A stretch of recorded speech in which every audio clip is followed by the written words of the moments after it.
ویدیو چند مورد از خطرناکترین و سمی‌ترین پرندگان جهان رو به شما معرفی می‌کنیم. کاسواری، این پرنده که شبیه موجودات ما قبل تاریخ ممکنه ظاهر جذابی داشته باشه، اما سعی کنید هیچ وقت بهش نزدیک نشید. میانگین وزن این پرنده تا 59 کیلو میرسه و قدش 150 سانته.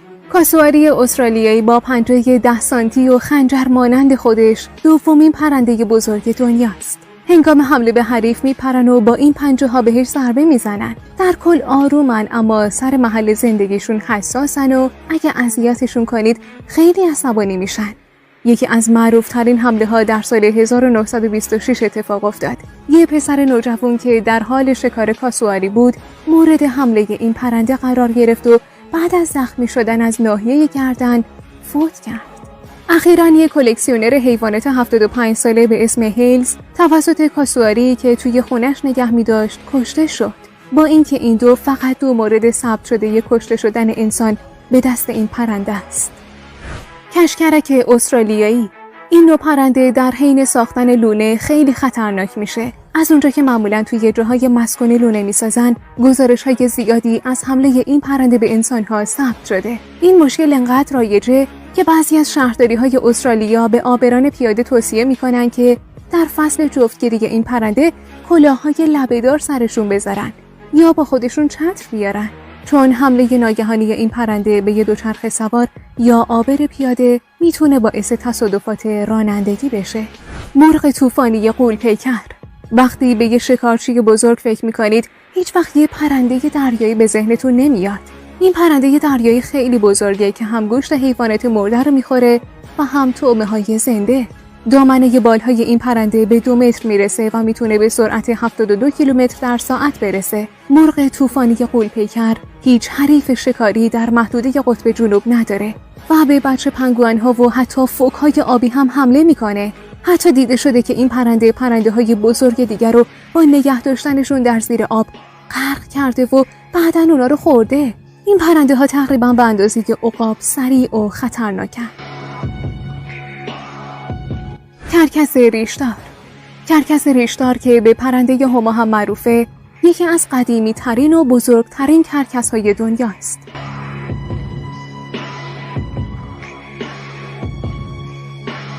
دامنه بالهای این پرنده به 3 متر میرسه. این کرکس های بزرگ معمولاً حیوانات مرده و در حال گندیدن رو میخورن و 90% رژیم غذایشون رو استخوان‌ها تشکیل میده.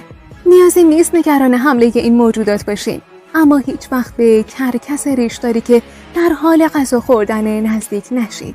این کرکس‌ها استخوان‌ها رو از ارتفاع 100 متری روی سنگ پرتاب میکنن تا اونا رو بشکنن و داخلشون رو بخورن. اونا همین تکنیک پرتاب کردن رو روی طعمه‌های سفتی مثل لاک‌پشت‌ها انجام میدن.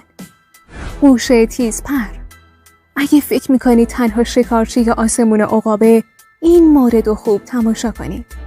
پرنده ها، جونده ها، خفاش ها و خزنده های کوچیک همیشه باید گوش به زنگ باشن و حواسشون به آسمون باشه که این شکارچی ماهر بهشون حمله نکنه. این پرنده ها پادشاه آسمونن و توانایی های شکار عالیشون باعث شده که یکی از خطرناک ترین پرنده های کره زمین بشن. قوش ها سریع ترین پرنده های دنیا هستن و سرعت پروازشون به 384 کیلومتر در ساعت میرسه. با همچین سرعتی حتی حیواناتی که عکس‌العمل خیلی سریع دارن شانسی در مقابل این پرنده ندارن. جغد شاخ بزرگ، جغدها هم وقتی کسی به بچه هاشون یا جفتشون یا محل زندگیشون نزدیک بشه حمله میکنن. اینا سابقه حمله به رهگذرهای زیادی رو دارن.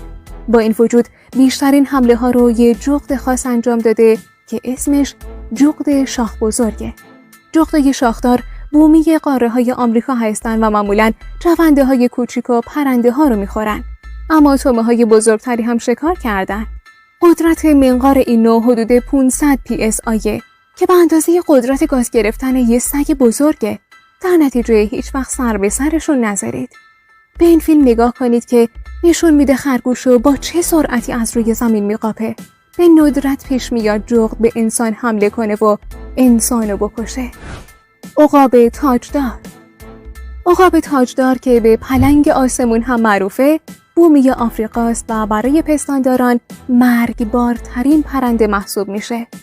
این شکارچی ها هر چیزی رو میخورن، از چپنده های کوچیک گرفته تا میمون های کوچیک.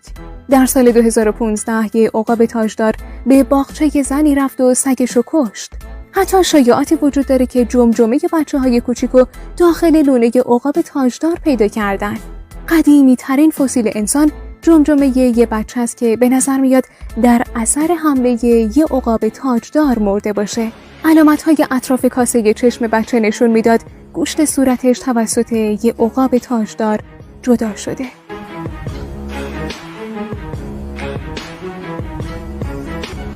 قوی بی صدا. ممکنه زیبایی قوی بی صدا باعث بشه بهش نزدیک بشید و این موجودات با شکوه رو لمس کنید. اما حواستون رو جمع کنید. این پرنده های دریایی در زمان لونه سازی بسیار خشن میشن و میتونن آسیب جدی بهتون بزنن. بهتره بچه هاتون رو همیشه از قوهای بی صدا دور نگه دارید.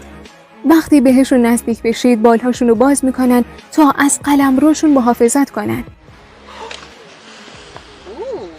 با اینکه برای انسان‌ها خیلی خطرناک نیستن، اما در سال 2012 مردی 37 ساله از شیکاگو توسط یک قو کشته شد.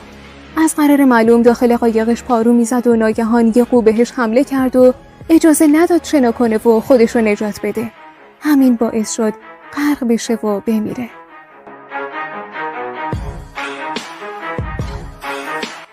پیتوهوی. در نگاه اول هیچ کس باور نمی‌کنه که این خطرناکترین پرنده دنیا باشه، اما منتظر بمونید تا راز این پرنده رو فاش کنم. پیتوهوی تنها پرنده سمی دنیاست. بله، با اینکه با نمک و آواز زیبایی داره.